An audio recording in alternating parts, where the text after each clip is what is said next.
Pengadilan Negeri berwenang untuk pengedar. Tapi kalau untuk pengguna ini memang seharusnya langsung direhab. Makanya khususnya penyalahguna menggunakan pendekatan kesehatan tidak diperlukan pemidanaan. Kalau dipidana, negara itu rugi kobol-kobol. Berapa biaya penyidikan, berapa biaya penuntutan, berapa biaya pengadilan, berapa biaya ngasih makan tahanan, berapa biaya membangun infrastruktur penegakan hukum, termasuk infrastruktur lapas. Padahal kalau direhabilitasi, biayanya murah, simple, tidak banyak masalah. Karena sekali lagi, kejahatan narkotika itu bukan kejahatan yang rumit, kejahatan yang simple. Iya kan? Yang digolongkan dengan transnational crime. Bukan extraordinary crime yang sulit. Hanya perlu sistem yang dibangun negara ini harus pas. Kebijakan hukumnya pas, implementasinya pas, rehabilitasinya bagus, baru bisa menyelesaikan masalah narkotika. Oke, sebelum lanjutan pertanyaan, ini cuman hanya mau menginformasikan bahwa kehadiran ahli atau Pak Anang Iskandar ini dalam kasus Mas Faris ini adalah benar sebagai ahli dengan posisi netral.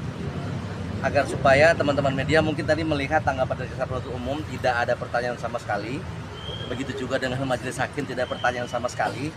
Karena mungkin dipikir ini adalah mungkin subjektif karena dihadirkan oleh tim penasihat hukum, oleh terdakwa. Tapi ini adalah objektif, kenetralan. Bahkan beliau datang kemarin itu adalah kesukarelaan. Karena sebagai pengamat narkotik melihat sayang aja Mas Faris ini sebagai penjandu harus dihukum oleh negara seperti ini, seperti itu. Ya, itu harus digaris bawahi. Terima kasih teman-teman. Lanjut pertanyaannya. hukumnya gimana, Bang? Kenapa?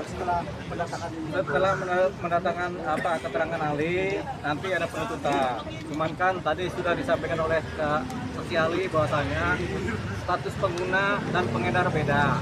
Kalau pengguna tidak perlu disidang, ya. Kalau pengedar disidang dipidanakan, gitu. Memang belum ada khusus pengadilan narkotika, tapi Pengadilan Negeri berwenang untuk pengedar.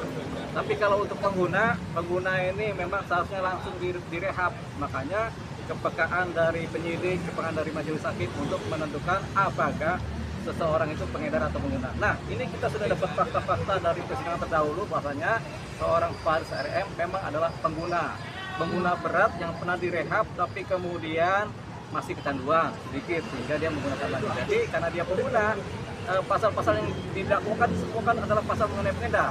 Pasal 114 pengedar, pasal 111 pengedar, pasal 112 pengedar. Sementara Faris RM adalah pengguna. Harapan kita penuntutan ini juga mengikuti pola-pola yang sudah ada dalam persidangan.